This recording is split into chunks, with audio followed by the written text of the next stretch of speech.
दुनिया में किसी इतिहास में आपने नहीं देखा होगा कि एक सिंहासन दो भाइयों के बीच 14 साल फुटबॉल की तरह घूमता रहा। क्योंकि एक परंपरा है जो अपने भाइयों का सर काट देती है, पिता को जेल भेज देती है एक टुच्चे से राज्य के लिए, और एक परंपरा हमारे राघव की है जिसमें एक भाई कहता है कि पिता ने कह दिया तो ये चला जंगल, और दूसरा भाई कहता है कि नहीं, ये भैया का शासन है, इस पर मैं बैठ नहीं सकता, इस पर भैया की चरण पादुकाएं रखी जाए।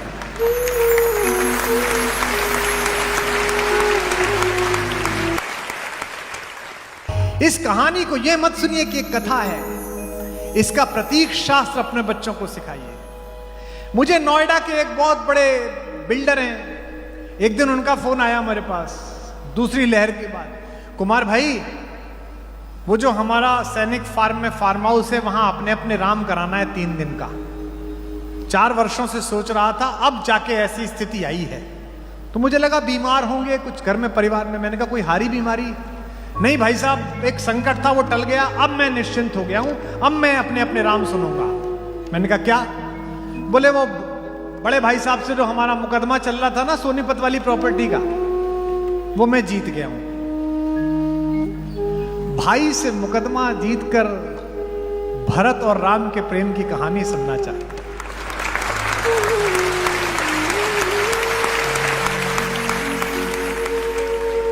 क्या फर्जी दौर है। फेसबुक पे 5000 दोस्त हैं और सगे भाई से बोलचाल बंद है। मुझसे लोग पूछते हैं कि आपको क्या मिलता है? जो पैसा आता है वो तो भारत कुलम में चला जाता है, तुमको क्या मिलता है? बताऊं आपको मेरा पारिश्रमिक। जयपुर में अपने अपने राम कर रहा था, पहले दिन भरत और राम के संबंधों पर बोला। प्रश्न मांगता हूं लोगों से कि प्रश्न कुछ हो तो बता दीजिए, मैं जो कोशिश करूंगा जवाब देने का प्रयास करूंगा अपनी छोटी बुद्धि से। एक पर्ची आई, मैंने पढ़ दी झोंक में। सामने बैठा एक आदमी हाथ जोड़कर खड़ा हो गया, रोने लगा। पड़ोस के लोग उसे चुप करने लगे। उसने कहा साहब 3 दिन के कार्यक्रम के लिए आया था सुनने, पहले दिन आपने भरत और राम की मैत्री के बारे में, प्रेम के बारे में बताया। मेरे भाई साहब हिम्मतनगर रहते हैं गुजरात में, हमारा 30 वर्ष से प्रॉपर्टी का विवाद चल रहा है। मेरे बच्चों ने उनके बच्चे नहीं देखे, मेरी बहुओं ने उनको नहीं देखा। कल सुनकर रात को गया, बड़ी लज्जा आई। अब 2 दिन की कथा और सुनने के बाद परसों के टिकट बुक करा लिए हैं। सारी संपत्ति के कागज लेकर भाई साहब के पास जा रहा हूं, चरणों में डाल दूंगा और कहूंगा भाई साहब आप जो जाने करिए, मुझे मेरे अपराधों के लिए क्षमा करिए। ये पारिश्रमिक। अगर इन हजारों लोगों में एक व्यक्ति के जीवन में भी इस बात ने प्रवेश किया कि ये कहानी क्या सिखाती है, तो आना सफल है, पारिश्रमिक सफल है, मानदेय सफल है। क्यों चुना विश्वामित्र ने राम को? यह कहानी प्रतीक की है, सिंबल की है। कोई भी बात इसमें ऐसी नहीं है जो कहानी के नाम पे सुना दी गई। विश्वामित्र से कहा 15 साल का मेरा लड़का है, महाराज इसे क्यों ले जा रहे हो? मुझे ले चलो, मेरी सेना ले जाओ। लेकिन विश्वामित्र तो जानते थे किसे ले जाना। विश्वामित्र ने कहा हे दशरथ, हे रघुवंश के राजा, मैं तुम्हारे इसी बेटे को मांगने के लिए इसलिए आया हूं कि 4 चीजों में से एक भी चीज किसी की जिंदगी में आ जाए तो उसका दिमाग खराब कर देती है, पागल कर देती है। कौन सी चीजें? पहली यौवन, जवानी जवाती है।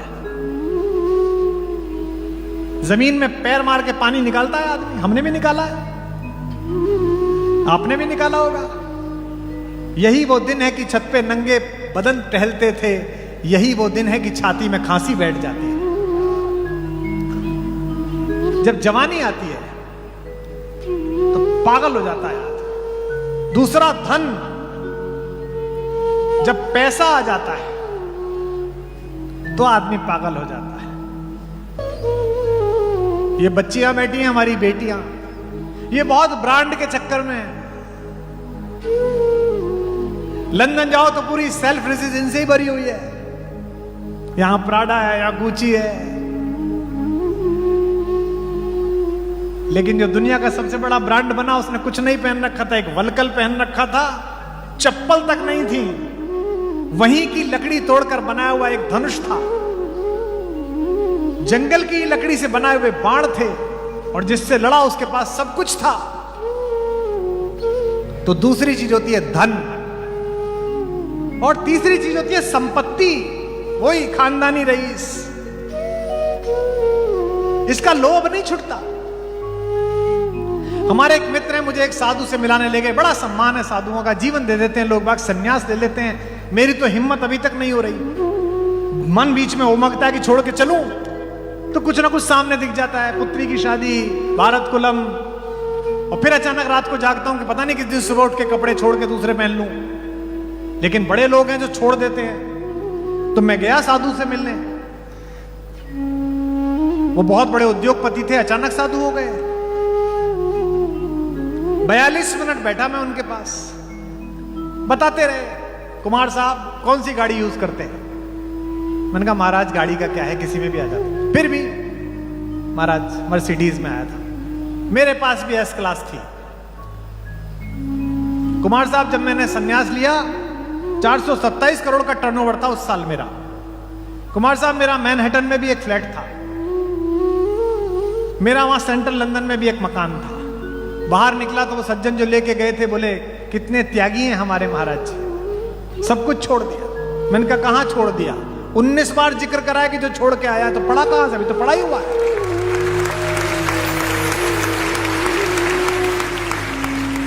जरा सा काम करते हैं धर्म का, जरा सा दान करते हैं, पहले फेसबुक पे लिखते हैं, देखिए आप। और वो जिसके लिए मैं बैठा हूं, उसके राज्याभिषेक की पहली संध्या में अंधेरे कक्ष में उसके पिता ने बुलाकर कहा कि बेटा एक अनहोनी हो गई है, मैं तेरा अपराधी हूं। रोने लगे दशरथ। आप सबके बच्चे पढ़ने गए होंगे, मेरी भी बेटी पढ़ने गई थी, मैं खुद छोड़ के आया। जब उसे हॉस्टल के गेट पे छोड़ा 7 दिन वहीं रहने के बाद, तो पलट के नहीं देखा मैंने उसे, क्योंकि मैं देख ही नहीं सकता था, मैं रो रहा था। हवाई जहाज में रोता रहा। शुरुआत के छोटे छोटे फंक्शंस में उसकी याद आती रही, सामान्य बच्चे की, जिसके घर त्रैलोक्य का सबसे सुंदर बच्चा पैदा हुआ, 15 वर्ष की आयु में ऐसा हो। उसे जंगल भेजने की बात करी जाए 18 वर्ष की आयु में, तो पिता का कलेजा कैसा फटा होगा। आध्यात्म रामायण में तो दशरथ यहां तक कहते हैं कि तू सर्वोच्च सेनापति है सेनाओं का, चल मैंने कैकेयी को वचन दे दिया, पर तू एक काम कर, मुझे गिरफ्तार करके जेल में डाल दे, इससे मेरा वचन भी पूरा हो जाएगा, और बेटे तू मेरी आंखों के आगे भी रहे। लक्ष्मण कहते हैं कि पुरुषार्थी बनते हो, कहते हो मैं धर्म की संस्थापना करूंगा, घर में अधर्म हो रहा है, ये क्यों लटकाए घूम रहे हो, धनुष को उठाओ। क्या अद्भुत बात कही है मेरे राघव ने, मेरे राम ने। मैं सोचकर रोता हूं इसे। कहते हैं सौमित्र, लक्ष्मण किस पर धनुष उठाऊं? रघुवंशियों की परंपरा की प्राण जाए वचन न जाए, उसका पालन करने वाले अपने इस पिता पर। और अगली बात राम का चरित्र बताती है, या पाप भी जिसके अस्तित्व की सीमा से बाहर खड़े होकर हाथ जोड़कर पड़ा रहता है, उस अपने नीतिज्ञ छोटे भाई भरत पर बाण उठाऊं, किस पर आ रहा है? दुनिया में किसी इतिहास में आपने नहीं देखा होगा कि एक सिंहासन 2 भाइयों के बीच 14 साल फुटबॉल की तरह घूमता रहा। क्योंकि एक परंपरा है जो अपने भाइयों का सर काट देती है, पिता को जेल भेज देती है एक टुच्चे से राज्य के लिए। और एक परंपरा हमारे राघव की है, जिसमें एक भाई कहता है कि पिता ने कह दिया तो ये चला जंगल, और दूसरा भाई कहता है कि नहीं, ये भैया का शासन है, इस पर मैं बैठ नहीं सकता, इस पर भैया की चरण पादुकाएं रखी जाए।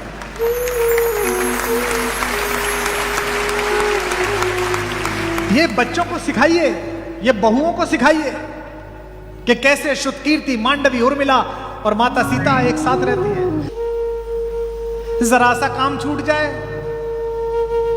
लोग आत्महत्या कर लेते हैं।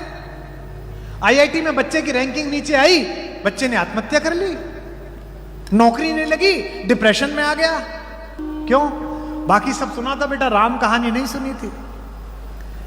अन्यथा सोच के देखिए, कौशल्या ने बुलाया, बेटा क्या हो गया, शहनाई बंद क्यों हो गई, लोग रो क्यों रहे हैं, तेरा राज्याभिषेक है। तो राम ने यह नहीं कहा कि मां मेरा राज्य छीनकर भरत को दे दिया। राम ने जो बात कही उस पर 1000 सिंहासन कुर्बान किए जा सकते हैं। राम ने कहा, मां पिता ने मुझे जंगल का राज्य दे दिया।